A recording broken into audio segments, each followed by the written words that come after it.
တဲ့ချိန်ရောက်လာပြီနော် I'm shuffling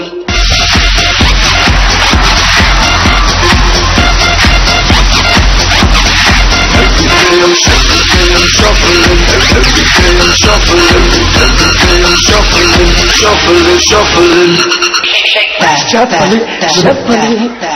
ဘသူလဲဘသူလဲဘသူလုံးလိုက်တာလဲဘသူဖွင့်တာမဘသူလက်ဆောက်တယ်ဘာသချင်းတွေရှောက်ဖွင့်နေရလဲရှက်မိုက်ရဒုက္ခပဲမဟုတ်ဘူးကတော့ပါဗျာအကောင်ပါလိုက်ဖြစ်သွားတယ်ကျွန်တော်တို့ဒီဝိစုံနေနဲ့ဒီဖြောပြတင်ဆက်မှုကမအပ်ဆက်ဘူးဗျာဟုတ်ဘူးအဲ့ဒါမဟုတ်ဘူးသမင်စရီတော့ဆိုရမှာဟုတ်တယ်ရှက်ဖက်လေမရှက်ဖက်နဲ့လေဒီဥစ္စာသမင်စရီငါတို့ဖောက်ပြရရောက်တယ်ငါတို့ကအယုတ်ချင်းမင်းသားရဲ့အဆိုတော်တွေဆိုပေမဲ့လေတပင်းစင်မြဲပေါ်မှာတပင်းအမှုပြုကြရင်တပင်းရိုးရတော့မဖြတ်စည်းစင်ဘူးလေဒါပေါ်မလားခွန်းတော့ရင်ဆိုရမှာလေဟုတ်တယ်ရိတ်တပင်းဆိုခွန်းတော့ကနေစရတာဟုတ်တယ်ဗျာဟုတ်တယ်ဗျာကဲနောက်ပိုင်းလူတွေချက်ဖက်စားရထင်သွားလိမ့်မယ်တရားသားရေခမဲပါဦးဗျာ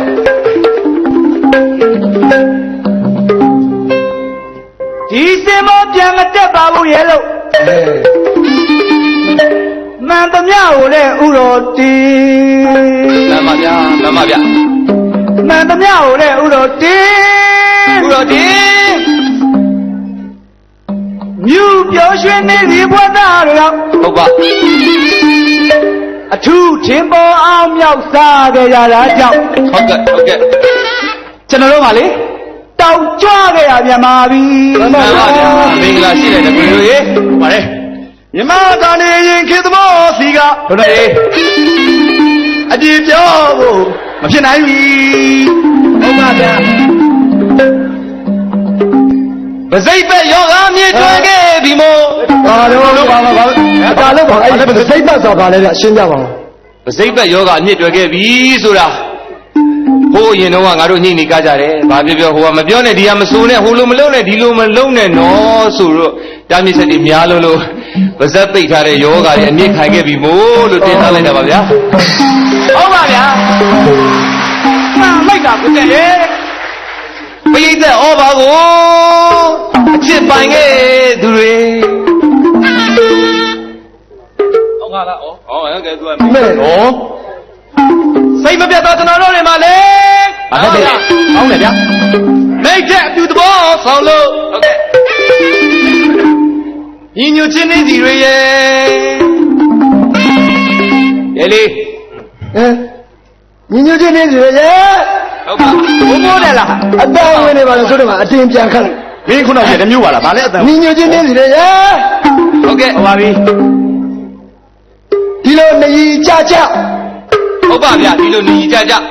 ဒီမိုကရေစီရလို့ကြာနာနာကပြပါအောင်မဲ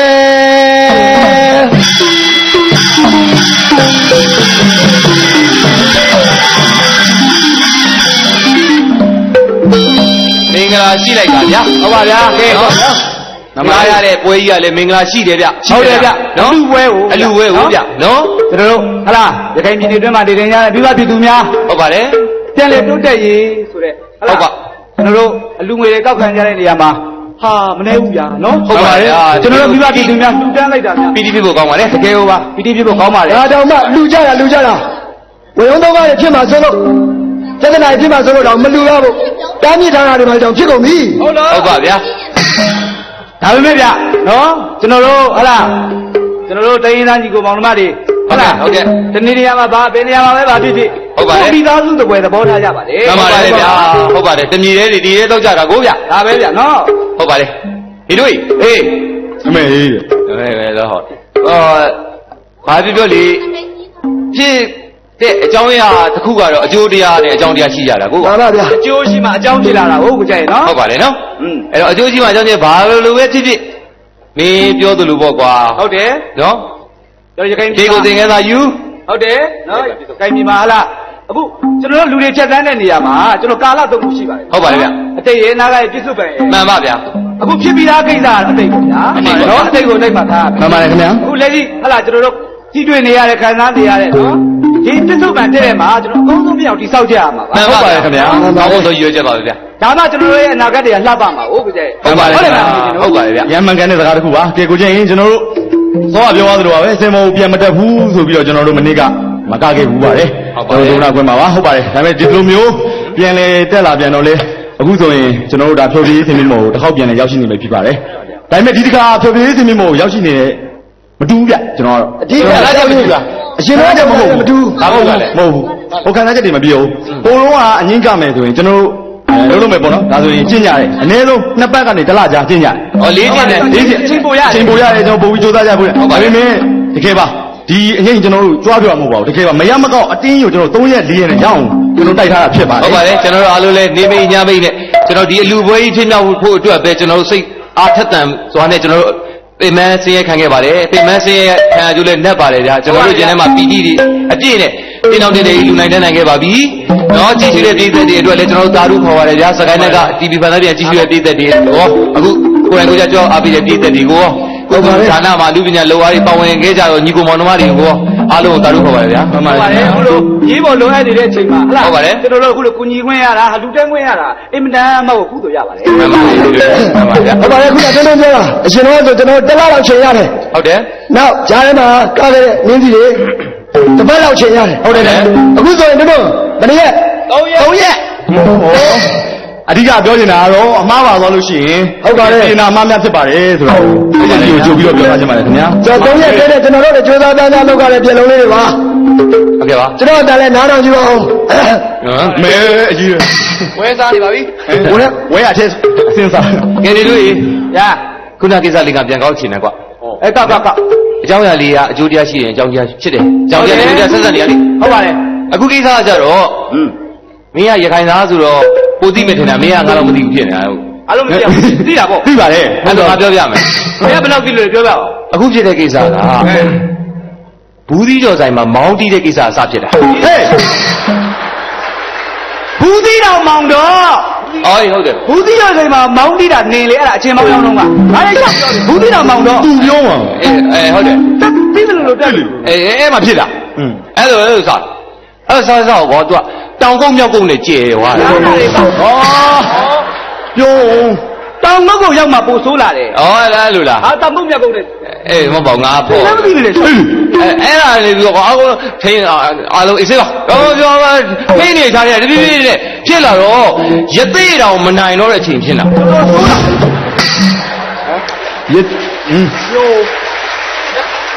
းလာရသေးတော်မူရောက်တာနဲ့အဲ့လိုတဖြည်းဖြည်းကြီးထွားလာအဲ့လိုမျိုးအဲ့လိုငါကုန်သိပါတယ်ငါကုန်သိတယ်အဲ့လိုဖြစ်လာတော့ငါကလည်းပြောစိတ်ပူလာပေါ့နောက်ဆုံးကွာ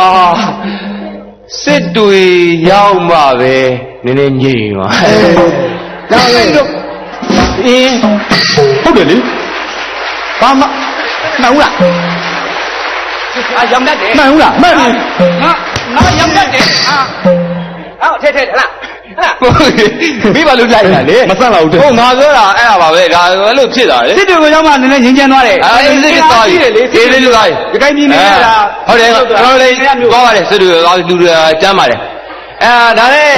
အဲ့စစ်တွေရတယ်ပြန်လာပြန်တော့လေဘူးသီးတော်တိုင်းမှာမောင်းတီးတယ်ဘယ်နှပတ်လောက်ပြန်ပြောနေမလဲရလိုက်တော့ဟုတ်ပါကျွန်တော်အခုငါတယောက်တည်းပြင်တယ်ဟုတ်ပါဘူးလက်စင်ကလာရအောင်နေတို့ကဲညီညီချင်းလေးကလာခုကျွန်တော်ညီညီချင်းလေးတယောက်တော့ဟုတ်တယ်တိတ်ကစားလေးလည်းကုန်ပြီကဲပါဒါတို့အငိမ့်ပွဲအဖွင့်မှာအရှင်ပွဲနဲ့မတူဘူးဟုတ်တယ်အလူပွဲကျွန်တော်ရှင်းမှာခေါ်ရတယ်လည်းဆိုပြီးကဲမင်းသမီးခေါ်မယ်ဟောမမွေးနေတို့ကအခုငါတို့အငိမ့်ပွဲကြီးစားတဲ့ချိန်မှာပဲရတနာမြိုင်ဆောက်လို့ရေးကတရားတရားတွေနဲ့အလူငွေကျပ်10သိန်းကိုထပ်မံလှူဒန်းသွားပါတယ်ခင်ဗျာဒါတို့ကရှိတာအခုလိုပြောဟလားဒါကျွန်တော်တို့ရဲ့စီးလုံးမှုဟုတ်ပါတယ်ကျွန်တော်တို့ရဲ့စီးလုံးမှုကဒါအရာထင်တဲ့သဘောပါပဲဟုတ်ပါတယ်ခင်ဗျာဒါကတော့တုံးမြစ်တာတုံးမှဖြစ်သွားတာဟုတ်ကမြစ်တာတရားအေးချမ်းနေအဲဒါကြောင့်ကျေးဇူးများတင်ပါတယ်လွယ်ကူပါတယ်ညှင်းဆန်ပါတယ်ဟုတ်ပါတယ်ခင်ဗျာပါအခုမင်းသမီးခေါ်ကြမယ်ကဲမမို့ရေကဲဘယ်လိုလဲမင်းသမီးခေါ်ပါဦးဗျဘယ်သူလဲဟုတ်ထူလာပါလေယူပါရောမြူးကြော်ရုံပရိသတ်ကိုဖြောပြပေးမယ်ကလေးနှမဖူးဆိုရဲ့ကဲ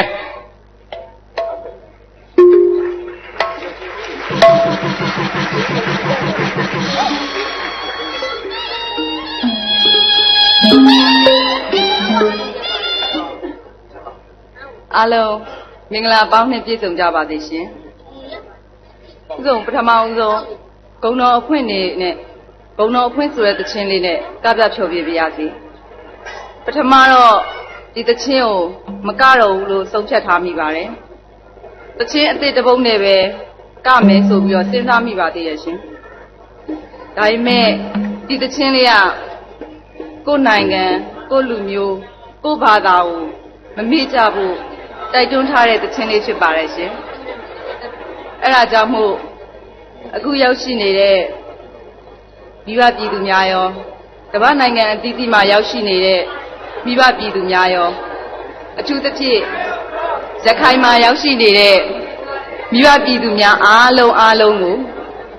ကိုယ့်ရဲ့ဘာသာကိုမမေ့ကြဖို့စိတ်ထဲမှာအမြဲတမ်းရှိကြဖို့တိုက်တွန်းထားတဲ့ဒီသချင်းလေးကိုကျွန်မပြန်ကမယ်ဆိုပြီးတော့ရွေးချက်ဖြစ်ပါတယ်ရှင်ပရိသတ်များအားလုံးကျမ်းမာချမ်းသာကြမေတ္တာပို့ရင်းနဲ့ကျမတို့ရဲ့ညီညွတ်ခြင်းနှင်းစီဆိုတဲ့သချင်းလေးကိုဂုဏ်တော်ဖွင့်သချင်းနဲ့ဖြော်ပြပြီးတော့ဖွင့်ပြရစီရှင်ပရိသတ်များအားလုံးကြည့်ရှုခံစားပေးပါ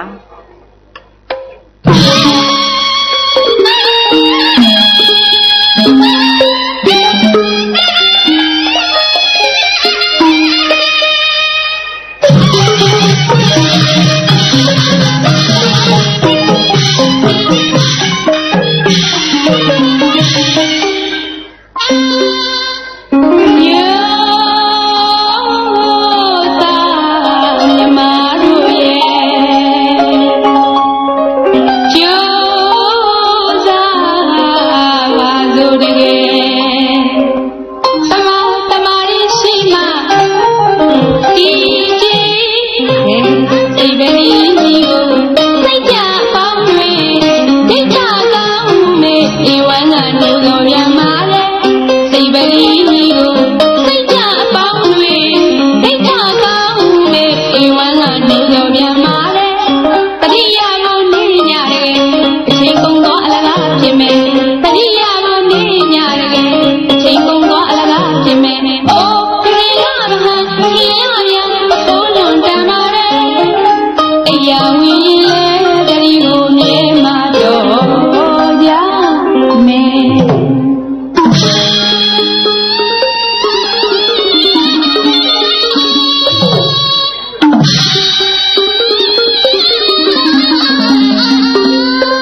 ကြည့်သွားပါပြီဗျာမှန်တယ်ဗျာဟုတ်ပါဗျာ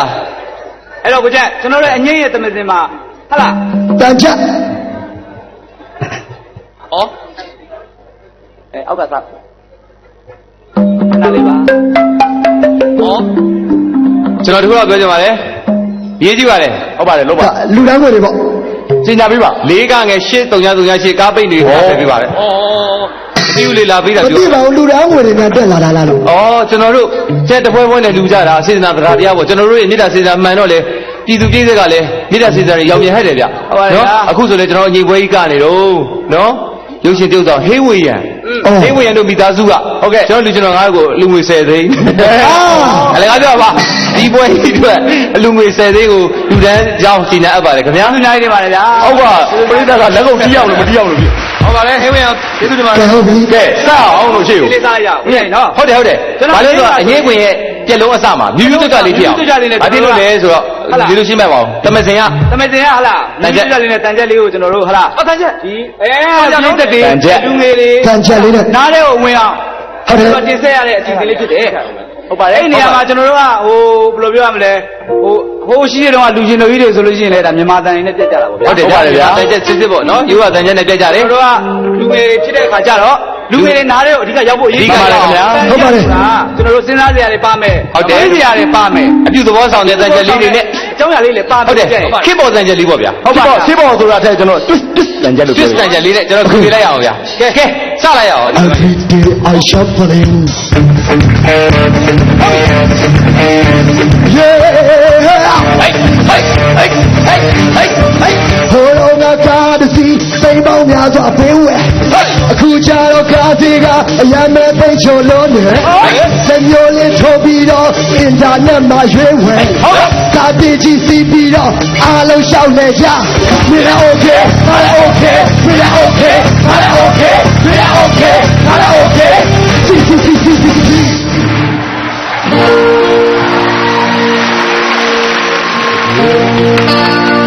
ကဲဆိုရင်လမ်းတွေကိုမပြင်းမဲ့တာအဖြစ်တွေတွင်နေဒီကြိုက်ွယ်များနဲ့ကားအဖြစ်တွေချလာရင်ပြည့်စည်မဲ့အိုလမ်းပြင်ပေးခွဲ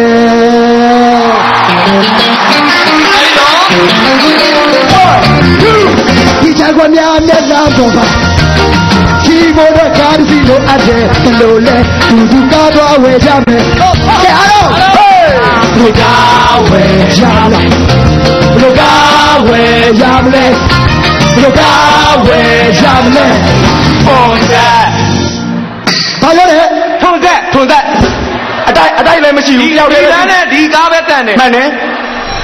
ထုံသက်ဝယ်ရှိတဲ့တိုင်းနဲ့အဲ့ဘိန်းတွေပဲကောင်းတယ်ဟုတ်တယ်ဟာလေဒီလေးပြောမှလားဟာလည်းဆိုမှာပေါ့အားကင်ရောโอเคတော့အောင်ကျဲလဲလိုက်တာဟေးအားလေဟေးအားဆက်ကြတော့ဟိုတုန်းကလက်စမီခွဲတန်းနဲ့ပဲ300ခုကြတော့စိတ်ချလိုက်အဖေလေဟိုတုန်းကလက်စမီခွဲတန်းနဲ့ပဲ300ခုကြတော့စိတ်ချလိုက်အစ်စင်းနဲ့ပဲ800ညဘက်ဆိုအကောလေးနဲ့အေးအေးစစ်စစ်800အမေတွေကျွန်တော်ဟုတ်ဟောဒီပါလားရတော့မယ်ဟိုတော့ကလက်စမီခွဲတဲ့နဲ့ပဲ300ခုကြတော့စိတ်ချလိုက်လုံးဝမပြတ်တော့ဘူးဟာညဘက်နဲ့အေကိုလေးနဲ့တင်းတင်းချိုက်ချိုက်အေးရလီစက်များသုံးလုံးတော့သိထားလိုက်တော့မင်း okay ငါ okay မင်း okay ငါ okay မင်း okay ငါ okay တော့ကဲဆိုရင်ရေမဲ့လို့တဲ့မေရဲ့ကြတော့ပြန်အောင်မယ်ဒီမို့ခေါင်းနဲ့နေပြရခဲ့ခြင်းရေလုံးွယ်ပြန်အောင်မယ်ရေပဲလို့အပ်တယ်အဲ့ဒါလို့အားလုံးပဲယက်သမီးအဖို့အတွက်မောဖို့ယက်သမီးအဖို့အတွက်မောခေါ်မယ်ပဲလို့လဲလာဖို့အားလုံးခေါ်ကြမယ် 1 2 3 4မောခေါ်ကြမယ်မောခေါ်ဖို့အတွက်မောခေါ်ဖို့အတွက်လွန်ဆွဲ ကြာလုံမခွဲနဲ့တောင်းသွားလိုက်ပြီးတော့လားဟုတ်ကဲ့ကဲခဏလေးပါလဲကောင်းတယ်ဟုတ်လားကားရွှေ့ပေးပါလေဘာလို့ဒါနဲ့မကျွန်တော်ပြည့်တင်တာပြမယ်ကျွန်တော်တံပိုးလေးကြိုးအောင်ဆိုဆွဲပါโอเคလာပြီဟေးဒီမဲ့ကျွန်တော်ဟုတ်ပြီထွန်းတော့လား1 2 3အတင်ငါကိုတယ်ဖုန်းတွေကလိုင်းသုံးပြီးအောင်300ဒါပေမဲ့တဲ့နေရာမှာလဲခွင့်လို့ပြီးတော့3နေဟိုတုန်းကဖုန်းသေးတွေကစားလို့မကောင်းအောင်တက်နေအခုများတော့2သိန်းနဲ့ကတ်တော့ပြပြတစ်တော့ကောင်းမလို့ကဲမလို့ကဲမလို့ကဲမလို့ကဲမလို့ကဲမလို့ကဲကဲဆိုရင်တယ်လီဖုန်းတွေရဲ့ဘာထွက်လိုက်မမီနိုင်သေးလေဘုံလက်ခဲခဲတဲ့စိတ်ပြပွဲအခြေခံကိုပြန်တွေးရင်တာဝါတိုင်းရလို့အပ်တယ်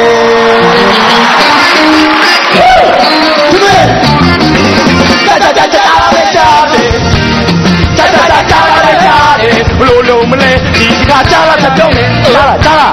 ဟေးလိုင်းတွေကြောင်းပါဘယ်နာမှာပြောင်းလဲဘယ်နာမှာပြောင်းလဲဘန်ကောက်ကြီးညာပဲငါဖုန်းပြောညအဲဒီတကူးတကသွားပြောရမယ်ကဲမင်းကဖုန်းကြောင်းနဲ့ပတ်သက်ပြီးပြောတယ်ပြောငါလည်းငါရင်ထဲမှာရှိတဲ့ဟာတွေငါပြောချင်တယ်ရှင်းကိစ္စနဲ့ပတ်သက်ပြီးပြောချင်တယ်ပြောပါဘေထိုး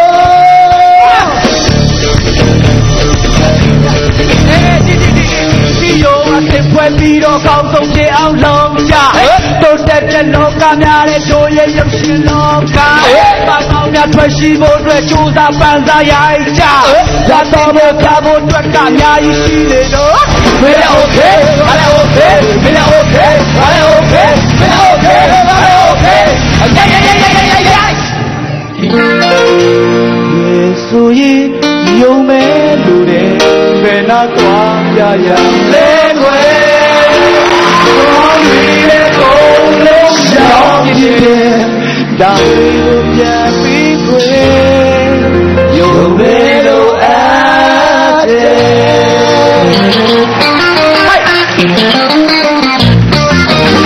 ကားတင်ပြဖို့တစ်ဆောက်ပါကားတင်ပြဖို့တစ်ဆောက်ပါယုံတွေကိုယုံတွေတစ်ဆောက်ပါပေးပါတဲ့ဆောက်ပေးပါတဲ့ဆောက်ပေးအောင်တဲ့ဆောက်ပေးအောင်ဆောက်တော့ပဲဟာဘာလို့ဆောက်တော့စောင်းနေတော့ဆောက်နေတော့ဆောက်တော့စောင်းနေတော့ဟုတ်တယ်ဆောက်တော့တော်သေးရပေါ့ဒါတော့မင်းတို့ရဲ့ကားရဖြစ်တဲ့ဟာတဲ့ငါပြောခြင်းတယ်ကဲပြောဝဲမယ်ဟဲ့ကြက်တော့ကြက်အများကောင်းကျိုးထမ်းဖို့ပေးမဲ့စိတ်မပူစားတဲ့အေးစိတ်တိုက်သူပြည်သားကောင်းစားဖို့အတွက်လွတ်တော်ထဲမှာဆွေးနွေးတယောက်တစ်ပေါက်တော့မတောင်းဆိုကြနဲ့လောက်ကန်ရတာနေကွယ်တိုးတက်တဲ့ပြောင်းလဲတစ်ခုကဒီမိုကရေစီတဲ့ဟေးဘယ်โอเคဘယ်โอเคဘယ်โอเคဘယ်โอเคဘယ်โอเคဘယ်โอเคကေဆိုရင်အလုပ်ပဲလူတွေအပြောနဲ့လက်ရှောဟုတ်ခွေဆိုတဲ့ဒီရဲ့တော့တဲ့တော့ပေါ့တိုင်းရုံမလုံးတော့တဲ့အလုပ်ပဲလို့အားတယ်စိတ်ချပြီးခဏလောက်တော့ဆောင်ပါစိတ်ချပြီးခဏလောက်တော့ဆောင်ပါအတီးသူတွေဘာမှမဝဲဘူးအေးစေးပေါ်ကွာခဏတော့ဆောင်ပါခဏတော့ဆောင်ကြခဏတော့ဆောင်ကြဆောင်တော့ဟဲ့မင်းဘယ်လိုပြောရလဲဟုတ်လေစောင့်နေတော့လေစောင့်ဆိုစောင့်တုံးလို့ပြောလေစောင့်တုံးလို့ပြောစောင့်တုံးအေးစောင့်တုံးစောင့်တုံးနော်စောင့်တုံးစောင့်တုံးစောင့်နေတော့စောင့်တုံးဘလိုင်းကောက်ပြောအဲ့ဟုတ်ပြီအားလုံးကဲ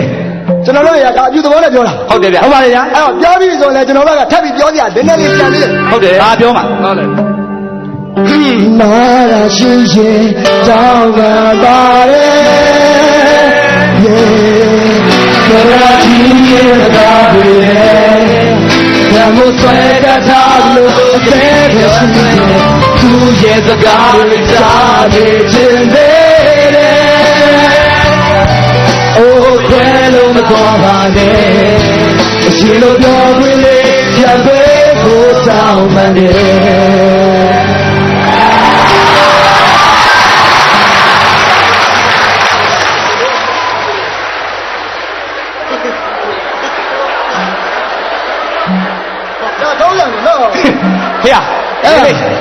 လေရောက်တယ်ဒီမှာဒီဟာပဲကတော့လို့လွတ်လပ်ပြီဆိုတာနဲ့ကျင်းနေလို့ဟဲ့မကွေးလေးသားကြိတ်သွားလို့ငါပြောမယ်ပြီးသက်ပဲကတော့လို့ပြဘလို့မှငါတို့9ယောက်ကဟုတ်တယ်ဟိုဟာမြန်မာတိုင်းကလုံးမှာကြည့်ဟုတ်တယ်တားမောက်များတာရှိတယ်ကင်မရာလေးကတော့ကင်မရာလေးကတော့ဟုတ်မှာကင်မရာလေးကတော့စကိုင်းနဲ့တော်တော်လေကင်မရာလေးအလုံးပေါင်းပြားသွားတယ်ကဲအဲ့ဒါဘာဖြစ်သွားလဲဒီမေကြနေအဲ့ဒါဘာဖြစ်သွားလဲငါတို့လည်း okay ဒီလိုလည်း okay ငါတို့လည်း okay ဒီလိုလည်း okay ကဲဆက်ပြီးပြောဩချက်ချင်းကိုကောက်ဆက်ပဲတကယ်ပါဘိုးတို့ okay တယ်ဒါပေမဲ့လိုအပ်တာတွေအများကြီးရှိပါသေးတယ်ဟုတ်ပါလေဒါကိုကျွန်တော်အပြုသဘောနဲ့ဟလာပြင်ဆင်လို့ရအောင်ကျွန်တော်တို့ရဲ့အမြင်ကိုတင်ဆက်တာပါဟုတ်ပါတယ်ဗျတို့ဘက်ကလည်းအားလုံးပြုပြင်ဖို့လည်းလိုပါတယ်လိုပါတယ်လက်တူစိုက်တူသွားမှာပဲရှေ့ရောက်မှာကိုဗျဟုတ်ပါလေတို့တို့ဆိုပြင်ပြတခုပဲရှိတယ်စောင့်ချိုးပြင်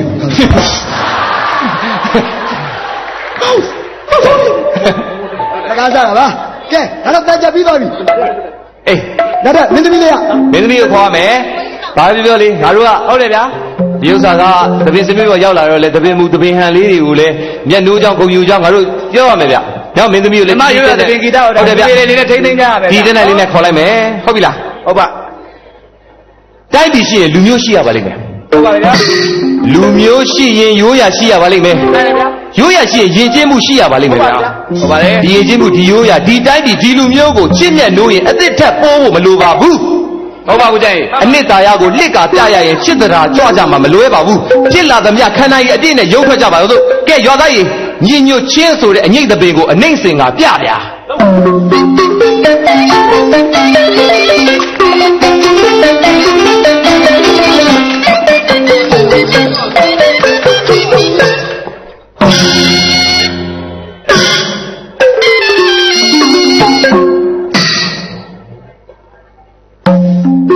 မင်္ဂလာပါမင်္ဂလာပါဗျာဟုတ်ပါလေဟုတ်တယ်ရဲလေးဘာလို့လဲရဲလေးဘာဝင်းမင်းပေးတဲ့ရှိရဲ့အာသာနေရင်တိုက်တော့ဒါလေးမပေါ့ရဲလေးဘာလို့လဲဟုတ်လားအာသာတော့ဖြစ်မယ်ရဲလေးဘာလို့လဲပေးတဲ့ရှိရဲ့လူရှင်တော်နဲ့မင်းသမီးဆိုတာအခေါ်ပြောနော်အဲ့လိုအမေအထူးဟိုမှာမင်းသမီးအမေလိုက်လိုက်ပြီအမေအထူးဒီလောက်ပဲကောင်းတာမဟုတ်လေလိုက်လိုက်မကောင်းဘူးအခေါ်ပြောအမေတူအဲ့လောက်ပဲကောင်းတာအဲ့လိုကိုတီးလဲလောက်တာကြတော့ဟိုပြေးတဲ့အမြင်လည်းမတင့်တယ်ငါတို့ကစင်ဘောကနေအာသာတော်ဖြစ်တယ်မလို့အဲ့လိုမလုပ်ပါဘူးမင်းဖယ်လိုက်ငါအကိုကြီးတော့ငါပြောနေရေလေးဖယ်လိုက်ဖယ်လားဒါသိမပြောဘူးနော်ဟမ်ကျွန်တော်ကတက်ထဲဟာဘာဖြစ်လဲဟာတက်ထဲနော်တိတ်ရမ်းပြောဒီဘက်ခဏနေပါဦးဒီဟဲ့ဒီမိုကရေစီခေတ်ရောက်နေပြီနော်ခေတ်ပြောင်းမှမသိလိုက်ဘူးလားတက်တဲ့ရတာလာမလုံးနဲ့ဟဲ့ဖဲလုံးဟဲ့လေဒီလိုတော့မပြောနေတက်သေးကမကဲလာရတက်သေးကကဲတော့ဘာလို့ကြည့်ရအောင်ဘာမလုပ်ချင်ပါဘူးဟေးကွာဝါလေနေကောင်းလားလို့မေးရမသိပြီးတော့ကိုတက်သေးရဆိုတော့ညကြည့်တယ်ပြိတ္တာတွေလည်းအများကြီးလေအဲ့တော့မလုံးတင်တာတွေမပြောကျွန်တော်တို့ဟိုဟာဘယ်လိုခေါ်လဲကျွန်တော်တောင်းပန်တာပါဗျမပြောနဲ့တက်သေးရဟုတ်လေတက်သေးရပါဒါပေမဲ့ဒီလက်ကဘာလို့တက်ထားရတာလဲတက်သေးကလို့ပြောတယ်လက်ကလေးတော့နေလို့ရ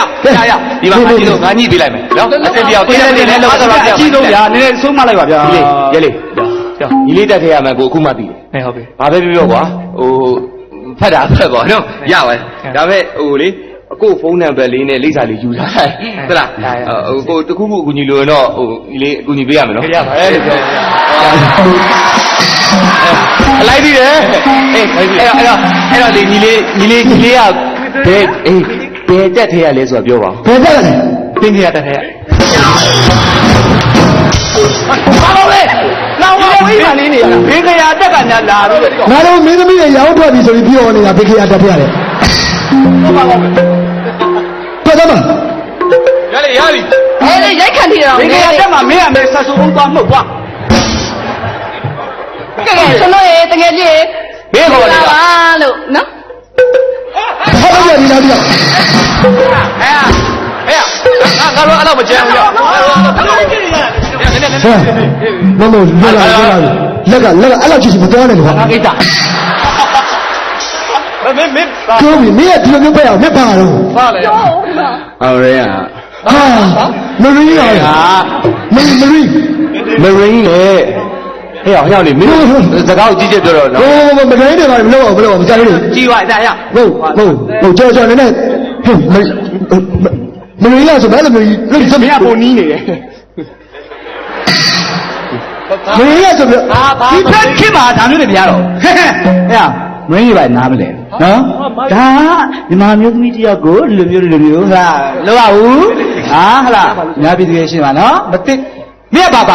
ဘာလုပ်ချင်တာလဲ ခင်ဗျားဘာလို့ရှိလဲဒီလို မင်းမရင်းကဆိုသိကြလား မရင်းရ ပြောချလားလို့ပြောတယ် သိကြတယ် ဒါမလုပ်ချင်ပါဘူးမကောင်းလားလို့မေးမလို့ ကျွန်တော်ကိုကြည့်ကောင်းလို့ကြည့်ရကြည့်ကောင်းလို့ကြည့်တယ်လို့မထင်နဲ့လို့မရင်းရပေါ့ညီလေးဒါပေမဲ့မင်းလက်ကြီးကနည်းနည်းအောက်ကိုကြောက်သွားလို့ချင်းစံတာလည်းမရှိဘူးက live လွှင့်နေရဆိုမြင်လို့မကောင်းဘူးလားအဲ့တော့မရင်းရဆိုတာတော့ညီလေးမင်းကအပလာကောင်မင်းလျှောက်ပြောနေခုနငါ့ကိုပေးခဲ့တယ်ဒီကောင်အမှန်ကန်နေပါဟဲ့မင်း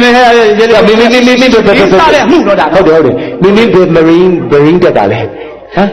ပြောနေ ခင်ဗျားကနည်းနည်းရံမကောင်းကျွန်တော်ပြောမရင်းဘူးမထင်းပြောမရင်းဘူးနဲ့ထောင်ကြပြီလေဟောမရရဲအဲ့ဒါကြောင့်တော့ကျန်းနေတာဟုတ် တော်လေးတော့အချိန်ပြီးပြီးတော့လုံးဝဆိုမင်းသမီးတွေမရင်းကျင်နိုင်အောင်မယ် စိတ်မရှိတယ်နော် ဟုတ်ကဲ့ပါရုပ်ရှင်ပြဆောင်ကိုလူမင်းနဲ့မိသားစုဟာလေဟုတ်လားကို ဟုတ်တယ် လကားသာပါမင်္ဂလာရုပ်ရှင်မိသားစုက30တိတိလူတန်းပါခင်ဗျာ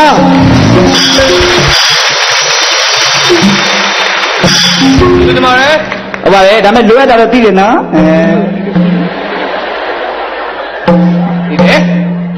ကိုနေတို့ရေမင်္ဂလာပါ ဒီတော့အေးသေးပါ အဲစွတ်တာမင်းတို့ပါလေကမလေးဟလား ဟုတ်တယ်ဒီလိုရမင်းလည်းပြောပြတာ ဒီကကနာပါလေကွာ ဟုတ်ပါလေ ကလေးကိုလည်းဩမင်းကလေးကမင်းကလည်းမကောင်းဘူးဒါရှိမလားဒီဘက်ကလာပါအဲ့ကောင်တွေကနေရာတော့ဖြစ်သွားသေးတယ်မတန့်ဘူးနော်လာဘယ်လာအဲကြောင်းနဲ့နော်ဟာမကြောင်းနဲ့ခေါင်းရှိရသလားနော်ကြောင်းနဲ့နော်မကြောက်ပါဘူးနော်ဒါစင်ပေါ်မှာဆိုပြီးသူကလေညင်ကျစ်တယ်လို့မခံနဲ့နော်ခုရှိတယ်နော်မကြမ်းကြမ်းပူချောတာကြလားဟိရှိ ကိုနေတော့ခင်ဗျာဆင်းမပါဟေးဟာလေမင်းတို့ဘယ်လိုခင်ဗျာဆင်းနေတယ်ဆိုအနိုင်မဖြစ်နေဘာသဘောလဲ ဇက်ပိတ်တာဟမ်ဇက်ပိတ်တာ ဘာနာပါလဲ ဘာနဲ့တိုင်လိုက်မှာနော် အပါ ဟာဇက်ပိတ်တာဘာဟာလာလာဒီနဲ့အသားပို့ဖြူတာဟုတ်လားသိကြလေဟမ် အခုအဘတော့အဘပါဗျအဲ့လိုကြီးပဲနေတော့မကောင်းဘူးလေ ဇက်ပိတ်တာခေါ်မပြောနဲ့ဟမ်အစရှာလို့မရတဲ့ပြဿနာတွေတက်သွားမယ်ဇက်ပိတ်တာဟမ်ခေါင်းစဉ်မရှိတဲ့ဒုက္ခပဲဖြစ်သွားမယ်နော်ဇက်ပိတ်တာနော်မကြောက်နဲ့မလား နေတို့ မကြောက်နဲ့ကိုရှိကိုတယောက် နေတို့ရေဗာလဲငါကဒီမှာမင်းတို့တဲ့ဆိုင်ငါအသက်ကြီးဆုံးအကိုတယောက်နေနဲ့ငါပြောမယ်နော်ဗာပြောဟိုဟာလေဟိုဟာညီလေးညနေတို့ ပြောမယ်ဟောဟမ် ညီလေးဟိုဟာပေါ့နော်ဒါကိုတို့လူချင်းတော်ကြီးပါနော်လူချင်းတော်ဆိုအစ်စ်လည်းမဟုတ်ပါဘူးညီလေးရဲ့ကိုတို့ကတေးဥဆောင်နေဆိုရပါအမားရရှိရင်လေဟိုပြောပြလို့ရအောင်လေဟိုအဘကိုလည်းပြောပြထားပေးပါကိုတို့မရှိတာကွာမင်းလည်းပြောလိုက်အေးပါကိုတို့အဘကိုလည်းဟိုပြောပြထားပေးပါလို့ကိုတို့မားရှိလည်းခွင့်လို့ပေးပါပေါ့နော်အဲအဘဘယ်အဘလဲမြင့်နေအေးပေါ့အဲ့ဒါကြောင့်လည်းအားကိုးတာလေအဲ့ဒါကြောင့်လည်းအားကိုးတာနော်ဘယ်အဘလဲပါမင်း အဖေဘာဘယ်အဘလေလို့ သူ့ရဲ့မျက်နှာတော့မရှိတော့ ဟာအဲ့ဒါကြောင့်အာကိုနေတာအဲ့ဒါကြောင့်ကောဘယ်အဘလေလို့နေတို့ရဲ့ အဘဘုံမင်းကောင် ဩ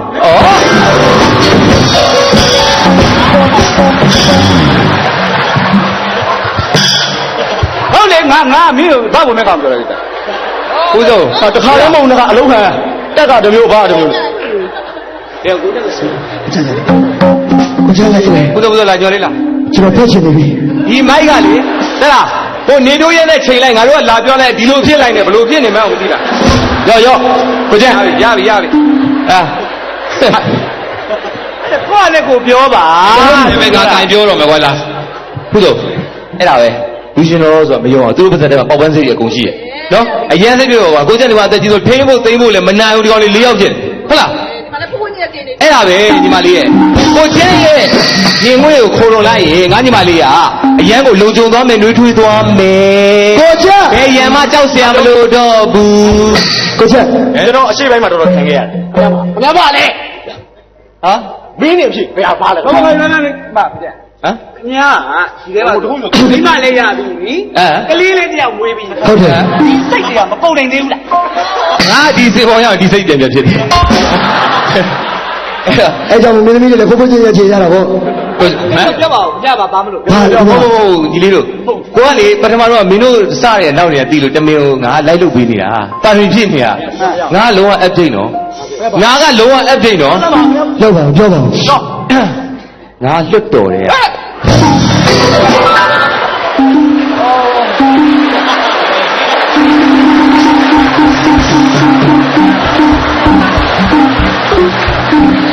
လွတ်တော်တယ်ဟာမသိဘူးအချင်းချင်းပေါင်းနေအကြောင်းလွတ်တော်တော့အလုံးတော့တကယ်မသိဘူးလားဘယ်လိုရပြီလားငါလည်းမသိဘူး ကျွန်တော်ရုပ်ရှင်မြင်တာလေလားကျွန်တော်ရုပ်ရှင်နဲ့ပတ်သက်ပြီးတော့လေနည်းနည်းဆွေးနွေးပြီးနော်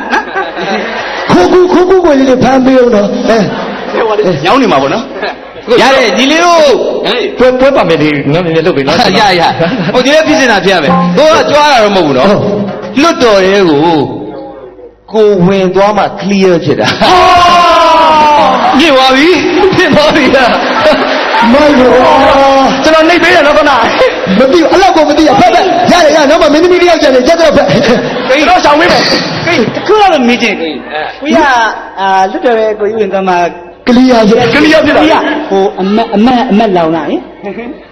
လွတ်တော်ရဲ့ဝင်မှာက clear ဖြစ်တာလေ ဟုတ် ငါလွတ်တော်ရဲ့တန်ရှင်းရေးဟောအဲ့မဖို့ပြောင်းနေ ကဲဘာမှပြောမနေတော့လာဖူးတော့ပြက်လာဒီဘက်လာတော့ဒီဘက်လာတော့ငါတော့ဘာမှမလုပ်ဘူး ကဲပါညီမလေးတွေ ငါတော့ဘာမှမလုပ်ဘူး ဒါပြောကြည့်တယ် တန်ရှင်းကလာပြီးတော့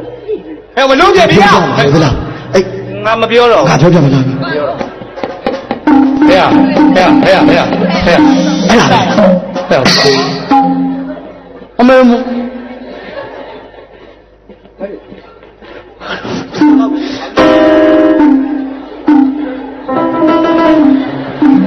မျက်လုံးကြီးကကြောက်စရာကြီးရအောင် အချီလေးနဲ့ငါတော့ဘာမှပါးစပ်နဲ့ပြောကြတော့မလို့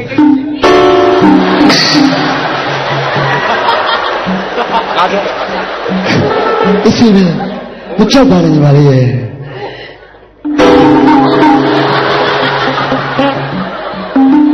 ဇာကမပြောတော့မောဇာကပြောကြမလို့ မမို့အဝေးရပဲပြီးတော့ပဲဒီဘက်မကြည့်ပါနဲ့ကြောက်လို့အဲ့အဲ့မျက်လုံးနဲ့မကြည့်ပါနဲ့ကွာ မင်းကိုဘာလို့ငါတို့အမေးမြန်းမခံမနဲ့ဖတ်နေရလဲ ကျွန်တော်ဇာကတော့မပြောဘူးဘာလို့အတားလုံးဝင်နေကြတာကျွန်တော်စကားတစ်လုံးတန်ဖို့ခင်ဗျားတို့သိမှာမဟုတ်ကျွန်တော်စကားလေးတစ်ခုပြောလိုက်ခင်ဗျားတို့ကဘယ်လိုလေးဖြစ်သွားမှာဆိုတာခင်ဗျားတို့မသိချဘူး အေးဟုတ်ပါမမို့ရ တကယ်တမ်းကျတော့ခင်ဗျားတို့ဖက်လို့ကျွန်တော်လည်းဖက်ချင်လို့လိုက်ဖက်နေတာ ပါပဲ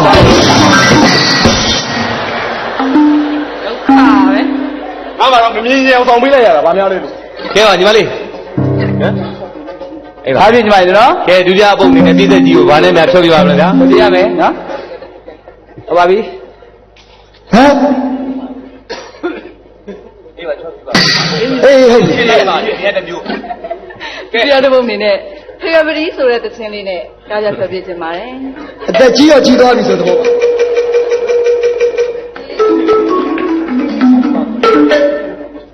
ဟေဝုသောမြိုင်တောကလေးဆမ်းကျဲ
ဆောင်အောင်တဲဝင်းလေးကခြာရလေမောင်တငယ်ရင်တွေအလူမင်းစားရဲ့ရှင်မလှရဲ့ရောင်ရချောင်းတဲ့မဲမောင်တငယ်ရင်တွေတမင်လို့စားရဲ့ရှင်မလှရဲ့ရောင်ရချောင်းတဲ့မဲအေးတော့သမီးသားဘာလို့ရဲ့ရင်နဲ့ဖုန်လိုက်နေမိရဲ့အေးတော့သမီးသားဘာလို့ရဲ့ရင်နဲ့ဖုန်လိုက်နေမိရဲ့ကျမတို့အရွယ်ကားဖို့ရဲ့အသက်မကြီးသေးပါဘူးမောင်ရဲ့ထေဝရီလေးဆွမ်းဖို့ဆွေသားရန်ကိုအယောင်သွားလို့ဝဲဒီကြောင့်ဘာသာမတော်ကောင်းနေလေလိုက်ရဲ့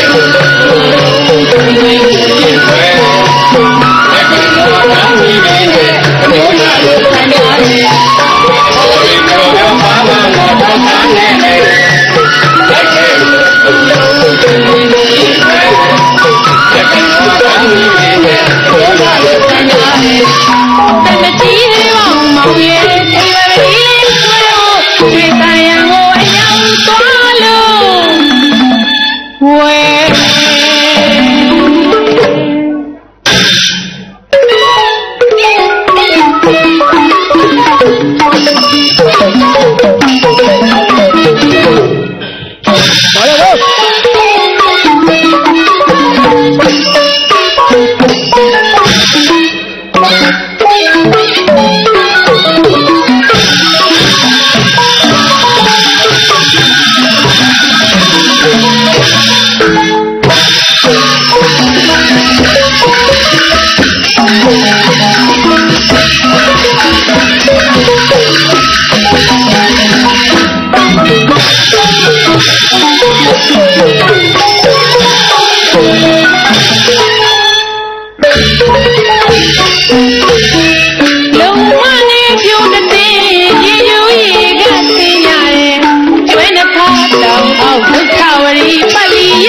ဲဘူးတို့လေးကတော့တာဝန်ကျေသွားပြီတာဝန်ကျေသွားပြန်ပြီဗျာ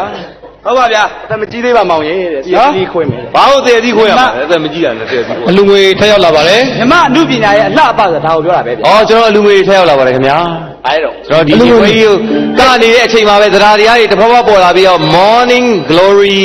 925ဆိုင်မိသားစုကအလူငွေကျပ်9သိန်းတိတိထက်ဝင်လူရမ်းပါတယ်ခင်ဗျာဟုတ်ပါတယ်ကျွန်တော်အေယာဝတီတိုင်းကကျွန်တော်အစောတော်လင်းရနဲ့ဇနီးရတဲ့အလူတော်ငွေ2သိန်းကိုလည်းထပ်မှန်ပြီးတော့ကျွန်တော်တို့စူတန်းပါတယ်ခင်ဗျာဟုတ်ပါတယ်ခင်ဗျာနေတို့ရေ Sky နဲ့ကြည့်ပြီးတော့နေတို့ရေအခုလိုလူတန်းနိုင်တာကနိုင်ငံကြီးကလည်းခေတ်မီဖြိုးဖြိုးတိုးတက်လာပြီဗျာဟုတ်တယ်ဗျာစီးပွားရေးတွေပွင့်လန်းလာပြီဟုတ်တယ်မိုးဆိုရင်ကြည့်ပြောရအောင်မိုးဆိုရင် तू အတ္တကြီးလေးစီအခွေထွက်တယ်လေဟုတ်တယ်လေမကြသေးဘူးလားသိမကြသေးဘူးဟုတ်တယ်အရင်လိုသိခိုးဘူးတွေပါလေမရှိတော့လို့ရောက်ရနော်ရောက်ရလားမပြောနဲ့လူကအထင်ကြီးလို့မင်းကလည်းဘာဖြစ်လို့လဲမင်းခွေရောက်ရတဲ့အကြောင်းပြောတယ်အကျွေးရှင်တွေရောက်လာမှဆိုလို့ဟုတ်တယ်မမတကယ်ခွေရောက်ရတာဟုတ်တယ်တကယ်ခွေရောက်ရ तू မနေ့ကခွေထွက်တယ်ပေါ့စီရီစာထွက်တယ်အဲ့ဗန်ဖြတ်တဲ့အချိန်မှာဒီလိုနေ့မနေ့ကပေါ့ဒီလိုနေ့မျိုးပါခွေနဲ့တော့ပြိုက်ကြတယ်ပဲကဲမပြောပါနဲ့ဆိုတော့ရောင်းလိုက်ရတာလားဟမ်ခွေနဲ့တော့ပြက်ကနေရောင်းလိုက်ရတာမဟုတ်လက်ဆောင်ပေးလိုက်တာဟုတ်လက်ဆောင်တစ်ထောင်လောက်ပေးတယ်ဒါကိုပြိတ္တာစစ်တွေဟုတ်ပေးလိုက်တာဟုတ်တယ်ဒါဟုတ်ပါတယ်အဲ့လိုမပြောပါနဲ့မင်းကလည်းငါညီလေးကြိုးစားပါတယ်ယူစနဲ့ပတ်သက်အရင်ယူသွတ်ပါတယ်ဒါကရန်ကုန်မှာမို့လို့ပါပြောလိုက်မိုးက မုံရသား ဘုံရွာဓမ္မပြည်ထပ်ပိုင်းတစ်ခုလုံးမိုးပြည့်စက်တွေ ခိုင်းတာဘုံရွာ အဲ့နဲ့ခွေ9000ရိုက်လိုက်မုံရကိုတက်သွားတယ်ရောက်ချင်းပဲ4000ကုန်သွားတယ်4000ရောင်းရတာအမျိုးတွေလာယူရတယ်အမေအကုန်လုံးလက်ကားပဲပေးအဲ့လိုမပြောပါဘူးဒါစိတ်ရငယ်သွားမယ်နော်ပေါ်တယ်ဟုတ်တယ်စိတ်ရငယ်သွားမယ်ရန်ကုန်မှာငါညီလေးခွေထွက်တယ်မုံမိုးခွေထွက်တယ်ဆိုโอเคအုတ်ထုတ်လေးစောင်းပြီးတော့လမ်းဘေးကခိုးခုပန်းလေးခိုးခုပန်းလေးရောင်းတဲ့ဆိုင်တွေငါတွားတယ်လေးလာကိုကျက်ဝင်နေကြပေါ့ဘာလဲဆိုတော့လေကိုကျက်ဝင်နေပညာတွေကပုံတိုင်းတာပေါက်ပြီဆိုလို့ရှိရင်ပြီးတဲ့ထဲမှာနာမည်ကြီးမှခိုးခုထွက်တာကွာဒါခိုးခုသမားတွေနာမည်မကြီးမခိုးဘူးတော့အဲ့လိုရှိတယ်ခိုးခုကတွားအုတ်ထုတ်လေးစောင်းပြီးတော့တွားသူတို့ကလည်းဟိုဖန်စီရေးအချိန်မို့လားမသိဘူးသူကဒိုင်ရှူလေးရောင်းနေကြညီလေးတို့မမိုးရဲ့အတ္တကြီးနေသည်အခွေရလားလို့အဲ့တော့အလန့်တကြားတော့ငေါ့ဟာမရပါဘူးကိုရဲတဲ့ဘယ်ကူးရမလဲတော်ဖက်တာတဲ့လားဟောငါထည့်လိုက်တယ်ဒီကောင်နေဖန်စီရေးရှိလို့များလားဒါမှမဟုတ်ငါ့ကိုလည်းငါ့ကိုများဖန်စီရေးအဖွဲ့တွေကတယောက်ယောက်ပဲထင်လို့လားပေါ့ဒီဘာမှမကြောက်နဲ့ဟိုချိုးခွေနဲ့ပတ်သက်သူကြောက်တယ်မရောက်ဘူးဘာမှမကြောက်နဲ့နော်ကိုညီလေးကိုဖမ်းလည်းမတောင်းဘာမှမလုပ်ဘူးကိုသိကျင်တာမိုးရဲ့အထကြီးနေသည်စီးရီးအသက်ရှိလားဟောမရှိပါဘူးသူပြားလေခမရလဲတဲ့ဟာတော့တော့တော့အဲ့ဒါဆေးရတယ်ဒီလေးလို့ဘာလို့မရှိတာလဲယင်လို့ငါမေးတယ်အဖကြောက်ဘာကြောက်လဲကျွန်တော်ဗန်းလေးတယ်ဗျာလေမတင်ထားဘူးတဲ့မင်းရတယ်ကွာအားတကယ်ကြီးမင်းအဲ့လိုပြောပါလေပုံဘူးကိုကျကျွန်တော်ပြောမယ်ကိုကျကသွားပြီးတော့မိုးအတ္တကြီးနေသည်သွားမေးတာမိုးမုတ်တာကြီးနေသည်မေးလိုက်မျက်နှာဖုံးကတမျိုးအထက်ကဘာလဲမသိဘူးထွက်တာမိုးအတ္တကြီးနေသည်လားလို့လိုက်မုတ်တာကြီးနေတာရဲလေတော်တော်ကုယူရတယ်တချမ်းချင်းကိုကုရတာကောရေခဲဥတာပြီငါတကယ်ရှောက်မပြောနဲ့ဟုတ်လေပြောလိုက်ဦးလူပညာရှိစစ်မိုးနော်ဒီမှာသူ့တခွေလုံးကိုသူ့ကိုယ်နဲ့တယောက်တည်းကန်ကြည့်ရကိုယ်တိုင်ကြည့်ရဲဟာကြည့်ရတယ်သူပဲဟုတ်တယ်ဟုတ်လားတရှိရတယ်သူပဲဟုတ်လားကျွန်တော်ပဲဟု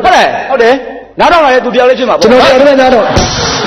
ဟုတ်ဘူးလေရေးဆိုဒီသူတယောက်တည်းပဲလေရောသွားတာဟာမဟုတ်ပါဘူးတကယ်ပြောတာပါမထွက်ခင်ကမင်းရဲ့တကယ်ချင်းအရေးငါပြောပြမယ်ငါလက်တွေ့ကြုံတာဘုရားရှင်လို့ပြောတာမင်းခွေကိုလေဟုတ်ပြီငါတို့အိမ်သားအเจ้าမှာသေးတန်ဟလာကောင်မလေးတွေတမျိုးဟာကောင်းလေးတွေကောင်းလေးတွေအเจ้าတို့ကိုတွေတို့လည်းတရက်ကရောက်လာတယ်ငါတို့နာဟုတ်ဟုတ်ပြီအဲ့ဒီเจ้าမှာအသေးတန်မိုးပဲမိုးဘာကြောင့်လို့ဒီပြူလို့ဆိုမင်းတို့စိုးတေးတွေပါလေမလာနဲ့ဟာတော့တာပဲဘမိုးပဲနားထောင်တယ်ယောက်ျားလေးမိန်းကလေးကြိုက်လို့ငါတို့เจ้าမှာအဲ့ကြောင့်ဘယ်ကြောင့်လဲမျက်နှာလေးနည်းနည်းဟိုမပြားရင်ပို့လှမယ်တဲ့ဒါတက်လောက်တာပလတ်စစ်စာဂျရီတက်လောက်တာမနေ့ထွက်အောင်လုပ်တာတချောင်းလုံးကြိုက်တာနော်လောက်စမ်းပါဦးအကုန်လုံးယောက်ျားမိန်းမအကုန်ကြိုက်တာနော်ယောက်ျားလေးကြိုက်တယ်လို့ဟိုစွန့်တွေ့လားဒါတော့ဟိုဥက္ကမောင်ကြီးလိုနှကောင်းမထားလို့ပို့စောကြည့်ပါရစေတကယ်ပြောတာဘယ်ကြောင့်လောက်တော့ဘယ်ကြောင့်ဟာစွန့်အနာမကြာကဲပါကျွန်တော်တကယ်ကြီးရဲလေးနော်ရဲလေးကြောင့်ပြောကြမယ်ရဲလေးနောက်တစ်ခွေလောက်နေပြီဟုတ်တယ်နောက်တစ်ခွေလောက်နေပြီ तू ကခွေတော့ဖြစ်ပြီဟုတ်တယ်ဝိဇ္ဇာနှလုံးပေါက်ပဲခြံတော့တယ်ဟေးပြောပြီးသားကြီးတွေကသူတို့လည်းမသိဘူးတကယ်ပြောမှာငါတကယ်ပြောမှာကိုနေတိုးကြောင့်ပြောမှာကိုနေတိုးကြောင့်ပြောကိုနေတိုးလေအကယ်ဒမီရပြီးနောက်ပိုင်းမှာလေရုပ်ချင်ရတယ်အများကြီးရရတယ်တော့ဒါလည်းပြောကိုနေကလေသူ့ရဲ့ဟာတာကအစ်စ်လေတော့ယုံသမရယုံကတည်တယ်မပြောက်တတ်ဘူးနော်ငါရုပ်ချင်တာဖြတ်သွားတာပြိဿတွေကလေအောင်မြင်လားမအောင်မြင်လားမသိဘူးကွာတော့တွားဝါဟာတာကယုံသေးတယ်လားတွားဝါကြီးနေရလားတန်းနေဟင်းရမဘောတန်းနေအဲ့ဒါဘူးအဲ့ဒါဟာတာကားမလို့တော့အေးရေးလို့ငါ့တာပြမှာပေါ့ကိုနေတို့ကဒရမာလေးဒရမာကလေဒရမာကသမဏရုပ်ရှင်မှာတင်တော့လေကျွန်တော်ရှုံနေဝင်တော့ဗျာအားလုံးဗျာဒရမာကကြည့်နေကြလားငြိမ်းလို့ငြိမ်းနေကြပြီဟုတ်လားစွန့်နေနေတာဟုတ်လားတယောက်မှမရှိတာငြိမ်းနေမှာပေါ့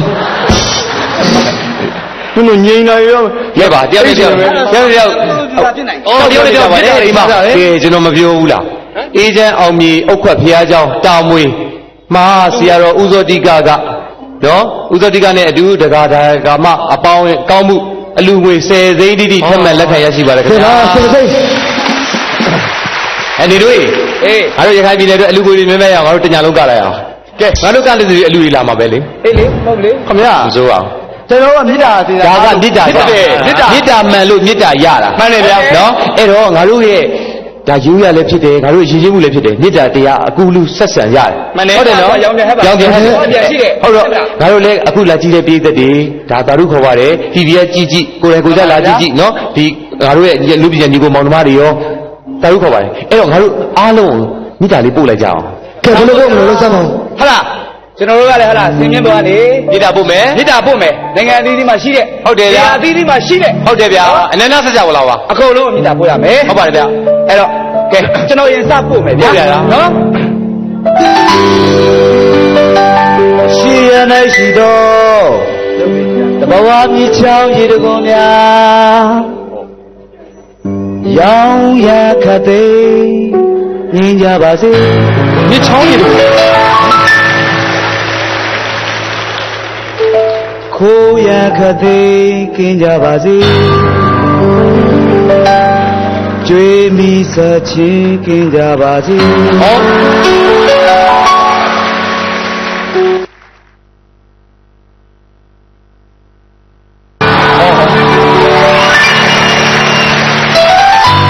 အနာရနာရှိသောစိုက်ပျိုးလေယာမြေများ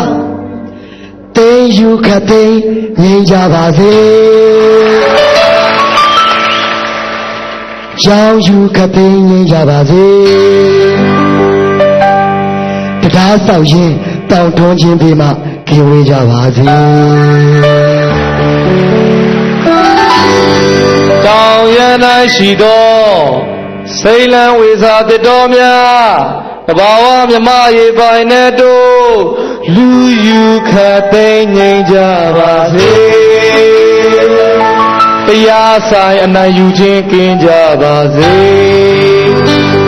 လူမျိုးခြားပိုင်ခြင်းကင်းငြိမ်းကြပါစေဘုပိုင်မြေများကင်းရှင်းကြပါစေရောက်ရနာရှိသောခန္ဒီမှုလူပညာတဏ္ဍတဲ့လူလက်ခုနှစ်စင်သာများလက်ယူခသိန်းငြိမ်းကြပါစေခိုးယူခသိန်းငြိမ်းကြပါစေပြောရတော့နော်အနိုင်ကျင့်ရဝေးကင်းစင်ဝေးရောင်းစင်နာများပြောင်းကြပါစေအထယနာရှိသောဆရာဆရာလူကြီးများနဲ့တကွာလွတ်တော်အမများဒေါသခတ်သိမ်းငြိမ်းကြပါစေမောဟခတ်သိမ်းငြိမ်းကြပါစေလောဘခတ်သိမ်းငြိမ်းကြပါစေအပြန်အလှန်ထိန်ချောင်းရင်ငြိမ်းချမ်းကြပါစေအရေးကြီးတာလေစင်ပေါ်၌ရှိသောနေစီရှိတော်များ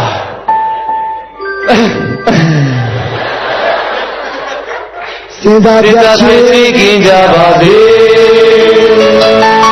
ပေါ်ယူမေးမြန်းစစ်ဆေးခြင်းကင်းကြပါစေခံဝင်ထိုးခြင်းကင်းကြပါစေသိန်းတစ်ထောင်ဖြီပေါက်ပြီးချမ်းသာကြပါစေ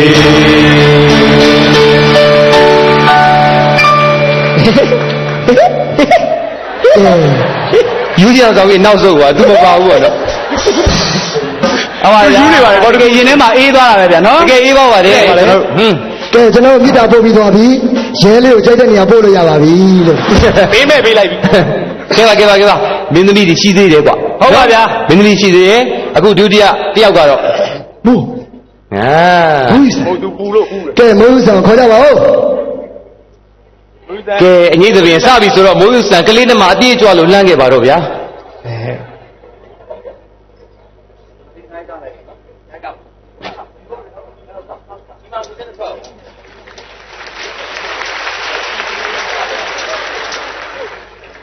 ဖိတ်တာအားလုံးမင်္ဂလာပါလို့မိုးယူအခုကပြမဲ့တခြင်းလေးရာညီညွတ်ချင်းနှင်းစီဆိုတဲ့တခြင်းလေးပဲဖြစ်ပါတယ်